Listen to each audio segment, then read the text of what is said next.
Здравствуйте, я Суминов Сәлеметсіз Александр. бе? Мен Суминов Александр. Өндірісте тәжірибесі жеткілікті мал дәрігерімін.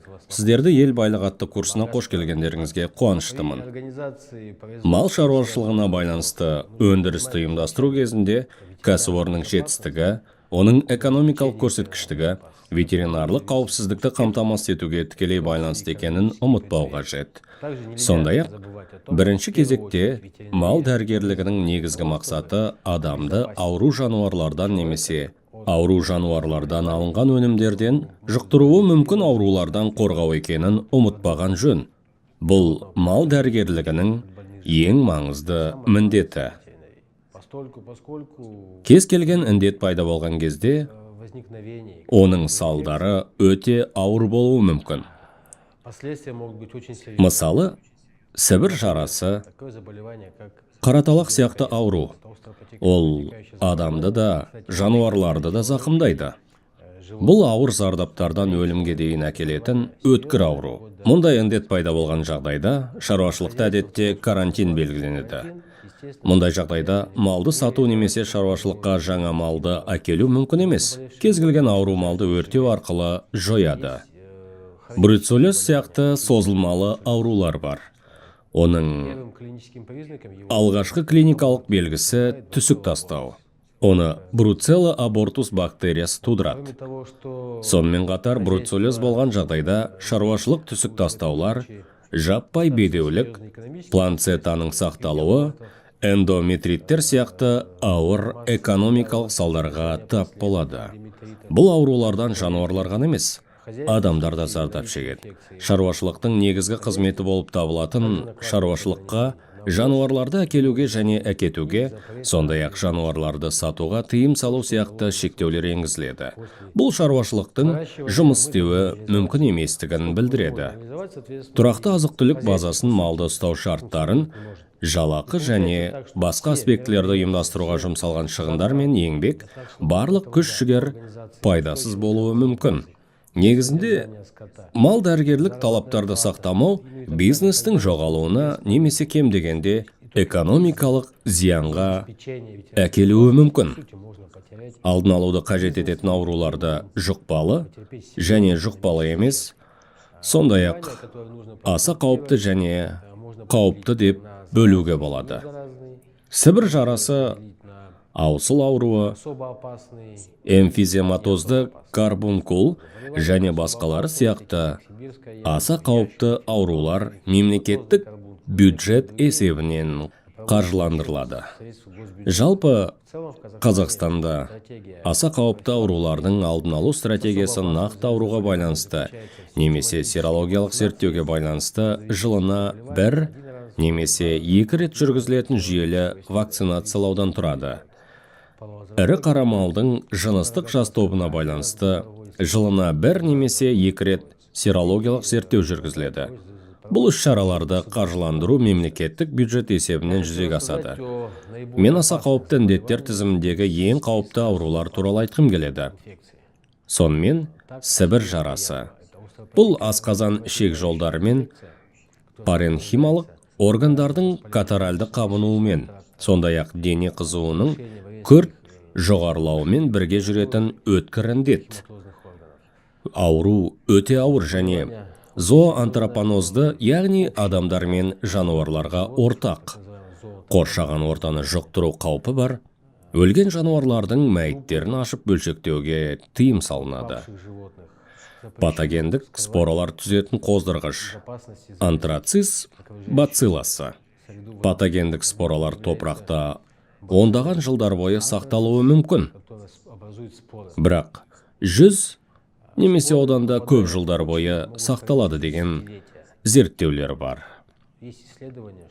Бұл қауіпті ауру.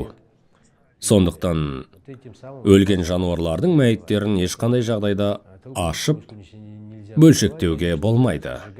Олар өртеу арқылы жойылады. Ал қалдықтар арнайы орындарға көміледі. Жерлеу орнына аншлагтар орнатылады.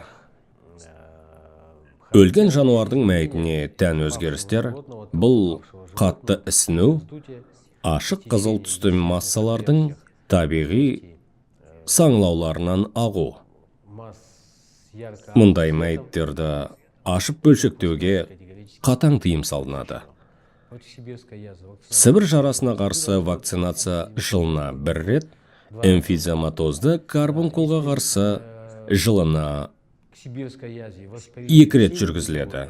Егер сібір жарасына барлық жастағы жануарлар мен адамдар сезімтал болса, эмфизематозды карбункулға ірі қара мал 4 жасына дейін сезімтал болады. 4 жылдан кейін жануарлар табиғи иммунитетке ие болып, бұл ауруға төзімді болады, сондықтан олар ауырмайды деп саналады. Сондай-ақ, эмфизематозды карбункул адам онымен ауырмайды, бірақ өткір ауру болып келеді. Эмфизематозды карбункул үлкен бұлшық еттерде, терінің түкті бөлігінде және арқасында сиқырлы деп аталатын ісінулердің пайда болуымен сипатталады. Осы ісінулерді басқан кезде мыжылған қағаздың дыбысына ұқсайтын тән дыбыс шығады. Бұл қоздырғыш болып келетін кластридия шауының гликогенді өзіндік өмірлік белсенділігі үшін қоректік заттардың көзі ретінде пайдаланатынына байланысты болып келеді. Оның өмірлік белсенділігі нәтижесінде бұлшықет талшықтарында газдар пайда болады. Сиқырлы дыбыстар шығады. Эмфизематозды карбункул бұл топырақ індеті. Ол қапшықтар түзеді, сонымен қатар топырақта ұзақ уақыт сақталады. Осы аурудан қайтыс болған өлген жануарлардың мәйіттерінде ашып бөлшектеуге тыйым салынады. Олар сондай-ақ қалдықтарды жоюмен бірге өртеу арқылы жойылады. Бірінші және екінші індеттерді мемлекет есебінен жүйелі вакцинация арқылы алдын алады. Ол үшін вакциналарға мемлекеттік бюджеттен қаражат бөлінеді. Сондай-ақ қауіпті аурулардың бірі құтыру ауруы. Құтыру жануарлардың барлық түрлеріне, соның ішінде адамдарға әсер етеді. Жануарлар түрлерінің сезімталдығы әртүрлі. Бірақ ірі қара өте сезімтал. Індеттің резервуары болып көбінесе жабайы жыртқыштар табылады. Малды айдау кезінде бір-бірімен жақындасып, үлкен топтар құрылған кезде белгілі бір күрес жүреді. Және дәл осы сәтте індет шығады. Құтырудың қоздырғышы вирус. Ол жеке ұлпасына еніп, уақыт өте келе миға жетеді, және сол жерде қайтымсыз процестерді тудырады. Бұл жануарларды да, адамдарды да агрессиялық өзгерістерге, немесе керісінше бейжайлық пен депрессиялық күйге келеді. Яғни жануарлар уақыттың көп бөлігін тыныштықта өткізеді. Сондай-ақ бұрмаланған тәбетке келеді. Иттер бұтақтар мен таяқтарды жей бастайды. Ал ірі қара мал оған әдеттен тыс тағамды тұтына бастайды. Құтырудың классикалық белгісі судан қорқу. Жануарлар су ішпейді. Сонымен қатар судан аулақ болады. Тіпті одан қорқу пайда болады.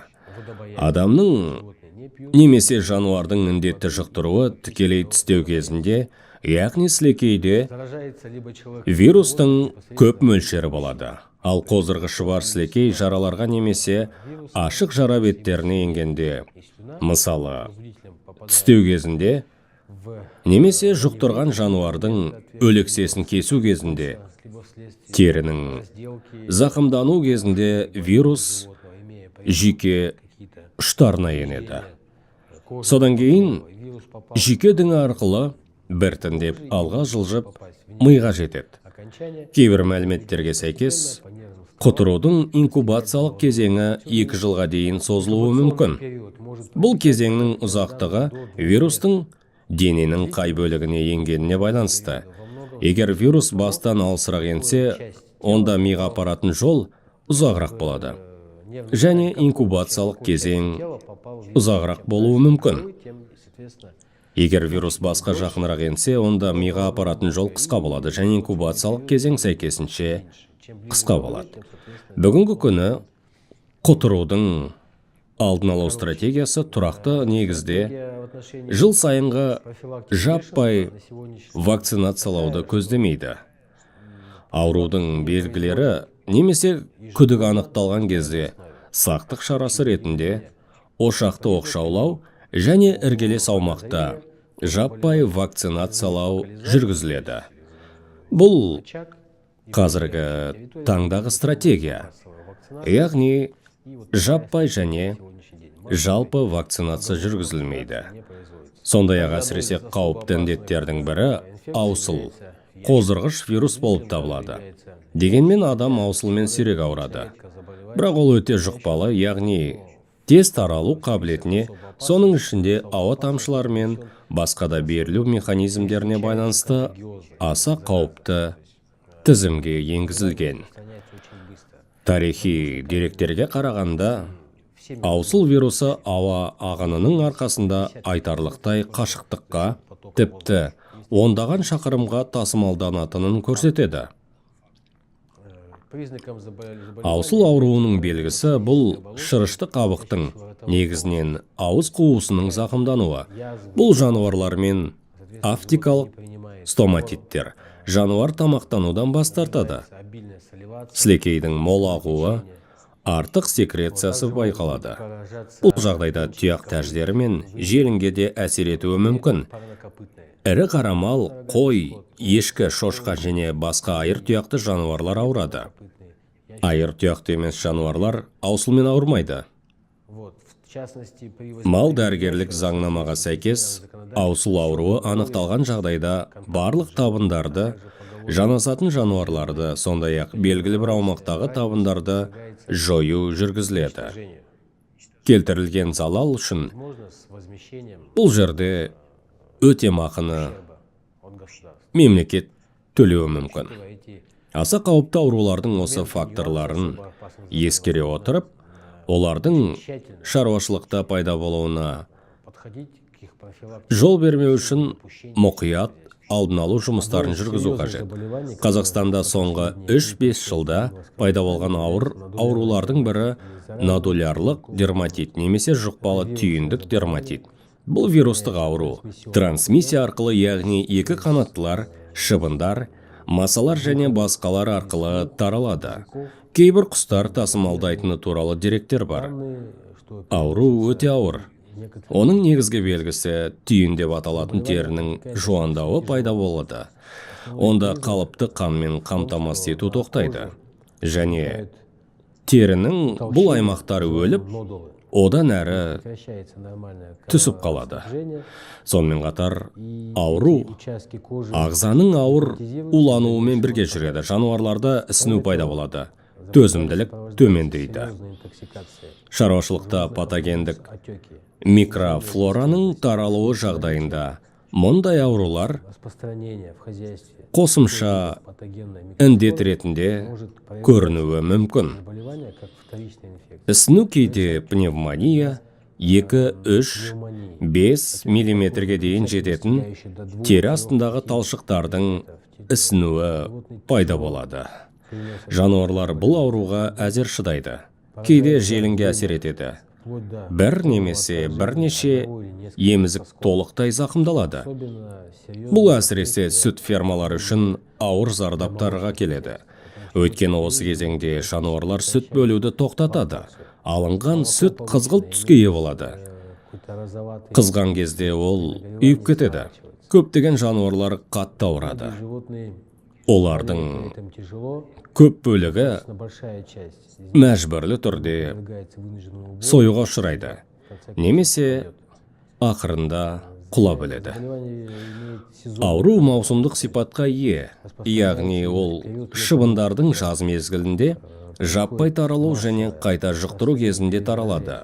Сондықтан бұл індеттің алдын алу үшін шыбындардың жаз басталғанға дейін кемінде 30 күн бұрын вакцинацияны жүргізу қажет. Нарықта көптеген вакциналар бар. Олардың ішінде бүгінгі таңда тиімді қазақстандық вакцина бар. Ересек мал жылына бір рет егіледі. Вакцина егілген сиырлардан алынған жас жануарлар 6 айлық жастан бастап егіледі. Вакцина егілмеген жануардан алынған жас жануарлар өмірдің алғашқы күннен бастап егіледі. Алдын алуды мемлекеттік бюджет қаражат есебінен жүзеге асырылатын аса қауіпті жұқпалы ауруларынан басқа Сонымен бірге көптеген аса қауіпті емес жұқпалы аурулар, вирустық, бактериялық, паразиттік аурулар бар. Дегенмен олар елеулі экономикалық залал келтіруі мүмкін. Мысалы, вирустық іш өту сияқты ауру. Бұл вирустық ауру. Бұл ауру төлдету мәселесіне айтарлықтай зиян келтіреді. Ауру жұқтырған сиырларда ұрықтың өлімі жиі кездеседі. Бұл дамудың алғашқы кезеңдерінде ұрықты жоғалту. Бұқалар көбінесе бедеуліктен зардап шегеді. Оларда некроспермия және аспермия болуы мүмкін. Бұл аурулар көбінесе шағылысу кезінде жұғады. Егер сиыр әлі де жүкті болса, онда көбінесе өмір сүре алмайтын төлдер туады. Иммуносупрессиямен туылған бұзау өмірінің алғашқы күндерінде өлім-жітім деңгейі жоғары. Тірі қалған жануарлардың кейбірі өмір бойы сыртқы ортаға шығаратын вирустың созылмалы тасымалдаушысы болады. Вирустық ауру ринотрахеид. Бұл сонымен қатар жұқпалы ауру. Бұл көбінесе ірі қара малының төлінде тыныс алу жолдарының ауруларын тудырады. Белгілері жөтел және мұрыннан ағу. Бұл ауыр өршулерге және мал басының айтарлықтай өліміне әкелуі мүмкін. Сондай-ақ көбеюге теріс әсер етеді. Бұқалар бедеуліктен зардап шегуі мүмкін. Бұл көбею мәселесіне де келеді. Екі індетте кератоконъюнктивит ауруын тудыруы мүмкін. Бұл патогенезге байланысты. Онда вирус тыныс алу мүшелерінен көз жас өзекшесіне еніп, конъюнктиваның қабынуын тудырады.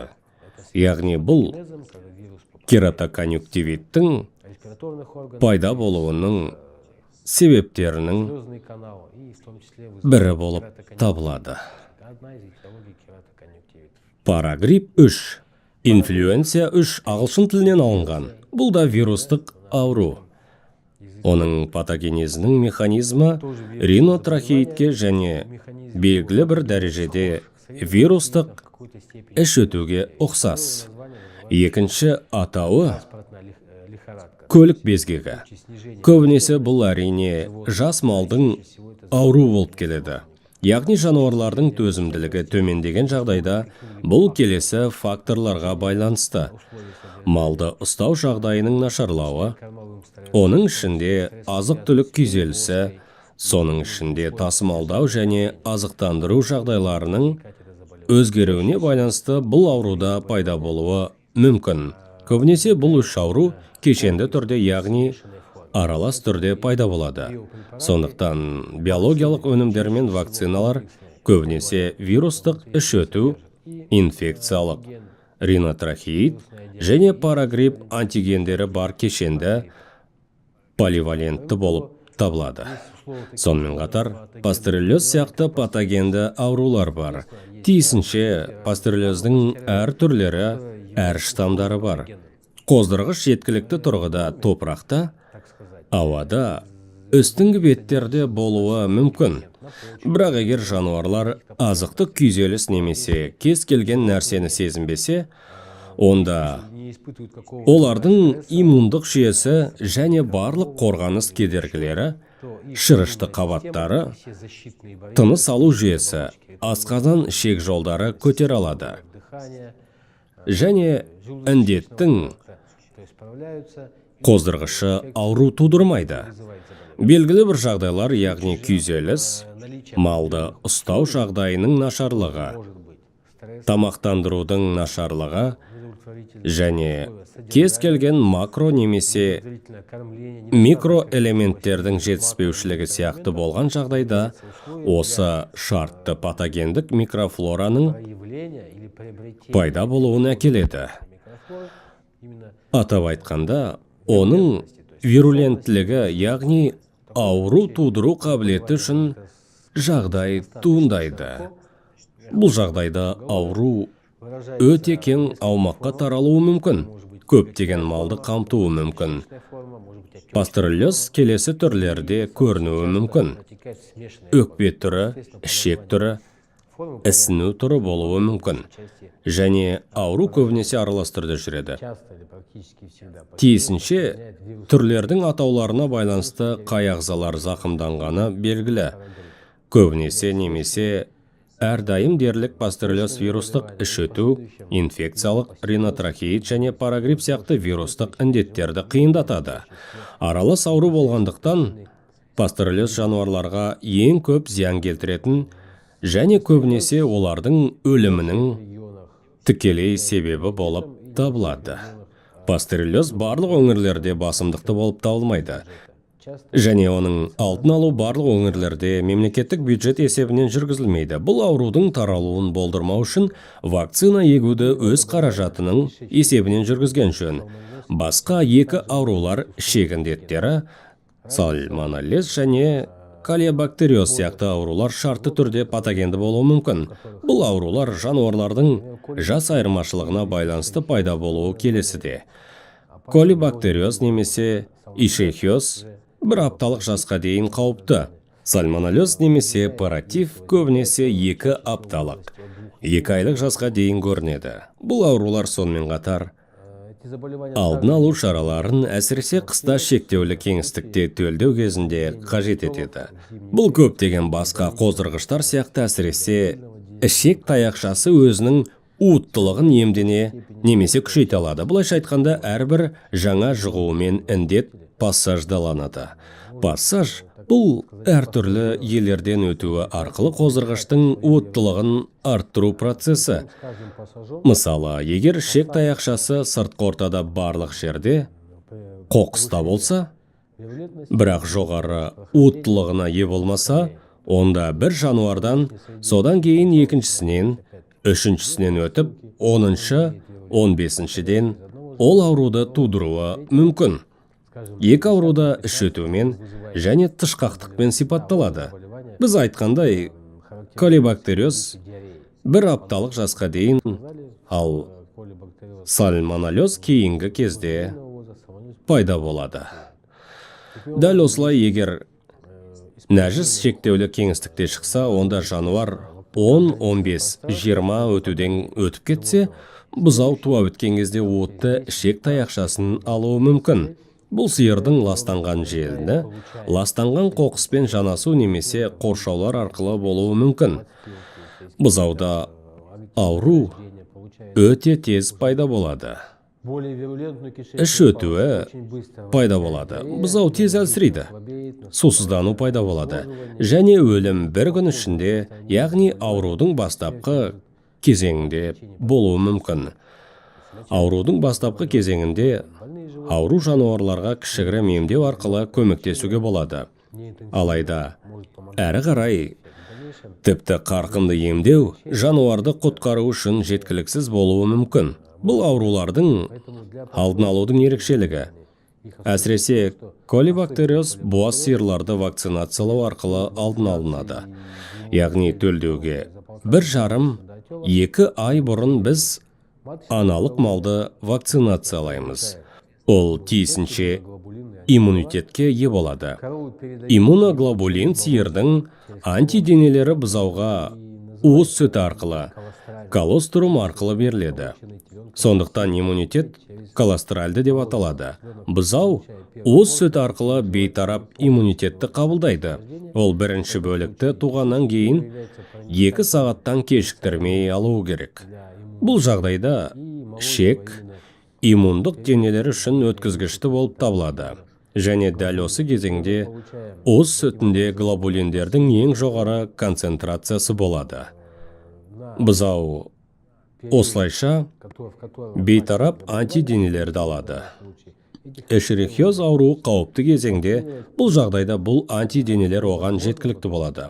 Бұзауды вакцинациялау мүмкін емес, өйткені алғашқы 7 күнде жануарлар іс жүзінде реактивті емес, реагентті емес, олар тіпті кез келген вакцинаны, соның ішінде эшерихиозға қарсы вакцинаны енгізген кезде иммунитетті дамытып үлгере алмайды. Сальмонеллезге қарсы сиырларда вакцинацияланады. Бірақ қажет болған жағдайда бұзаулар да вакцинацияланады. Екі ауруда мен айтқанымдай аса қауіпті емес, бірақ экономикаға малдың өлімі түрінде өте ауыр экономикалық зардап келтіруі мүмкін. Атап айтқанда, жаңа туған төлдердің айтарлықтай өлуі. Ауырып өткен жануарлар өсуде, дамуда, өнімділікте артта қалады. Олардың экономикалық тиімділігі әлде қайда төмен болады. Сондықтан аурудың қауіпсіздігіне қарамастан ол айтарлықтай экономикалық зиян келтіруі мүмкін. Экономикалық зиян келтіретін аурулардың бірі трихофития. Бұл тері ауруы, қоздырғышы саңырау құлақша, көбінесе бас терісінде, кейде аяқтарда, іште, кейде дамыған түрлерде пайда болады. Арқа жағында сұр түсті ошақтар пайда болады. Онда жүні түсіп, қышу пайда болады. Жануардың мазасы кетеді. Кейбіреулер мұны косметикалық мәселе деп санайды, және алдын алумен емдеуге жүгінбейді. Кейде азықтандыру, ұстау жағдайлары қалыпқа келген кезде микро және макро элементтер, дәрумендер қосылған кезде өзін-өзі емдеу процесс өтеді. Бірақ 2-3 айдан бастап ағымдағы жылдың төлдерін вакцинациялаған қонымды болып табылады. Жақсы вакциналар бар. 2 рет қолданылады. Ол вакциналар емдік және профилактикалық қасиетке ие. Бұл ауру жануарларды дозасын арттырып емдеу үшін де, сау жануарлардың профилактикасы үшін де қолдануға болады. Дұрыс сауатты уақытылы алдын алуда жануарда 7 жылға иммунитет дамиды. Яғни, жануарды шаруашылықтың барлық іс жүзінде қолдану мерзімінде. Трихофития белгілі бір дәрежеде өнімділіктің төмендеуіне әкеледі. Бұл мазасыздық қышуға байланысты, жүннің жартылай болмауын, тиісінше жылуды реттеу қызметін атқармайтындығын айтпағанда. Сонымен қатар адам трихофитиямен ауруы мүмкін. Сондықтан, менің ойымша, трихофитияны алдын алу керек. Бруцеллез және туберкулез сияқты созылмалы індеттерге жеке тоқталғым келеді. Көптеген жылдар бойы Қазақстан аумағы, сондай-ақ көптеген өңірлер мен шаруашылықтар осы індеттерден зардап шегуде. Бруцеллез бұл ауру бруцелла абортустан туындайды. Бруцелла абортуста өз атауын көбінесе түсік тастау ретінде көрінетін негізгі клиникалық белгінің арқасында алды. Түсіктен басқа шудың түспеуі, аналық малдың жаппай қысырлығы, сонымен қатар бұқалардағы аталық бездер мен бурситтердің қабынуы және басқа да көріністер болуы мүмкін. Ауру сонымен қатар айтарлықтай экономикалық зиян келтіреді. Бруцеллездің алдын алу мәселесі оның созылмалы сипатында. Бұл ауруды емдеудің экономикалық тиімсіздігі мен күрделілігіне байланысты негізгі стратегия бруцеллезге жауап беретін жануарларды анықтауға және оларды індет көзі ретінде табыннан шығаруға бағытталған. Бруцеллездің өзін емдеу жүргізілмейді. Мәселе мынада, бұл ауру қайталану және ремиссия кезеңдерімен бірге жүреді. Аурудың қайталануы кезеңінде, яғни аурудың өршуі кезінде серологиялық зерттеулер өз тиімділігін береді.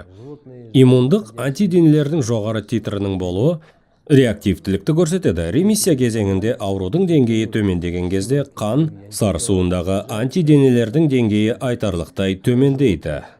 Бір қызығы, жануар іс жүзінде ауырса да, серологиялық зерттеулерде оң реакция көрсетпеуі мүмкін. Алайда мұндай жануар зәр дәрет арқылы төлдеу кезіндегі сұйықтық және төлдік қапшық арқылы басқаларға жұқтыруы мүмкін. Бұл аурудың таралуына әкеледі. Бруцеллез бұқалардың табиғи шағылысуы арқылы да жұғады. Бруцеллезбен күресу тұжырымдамасы тұрақты негізде жыныстық жас тобына байланысты бүкіл малды жүйелі түрде тексеруді қамтиды. Оң әсер еткен жануарлар олардың физиологиялық жағдайына, семіздігіне және асыл тұқымдық құндылығына қарамастан союға жіберіледі.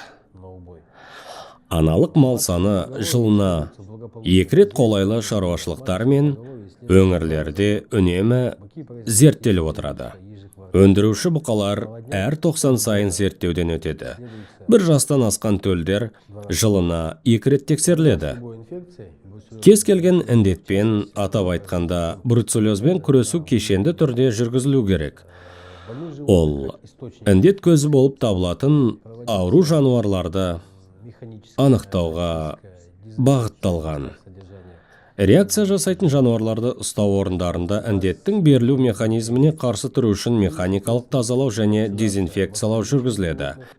Ауруды алдын алу үшін сезімтал жануарлар кез келген індеттен, бұл жағдайда бруцеллезге қарсы нақты иммунитетті дамыту мақсатында вакцинацияланады. Қазақстанда бруцеллезге қарсы вакцина егуге рұқсат етілген.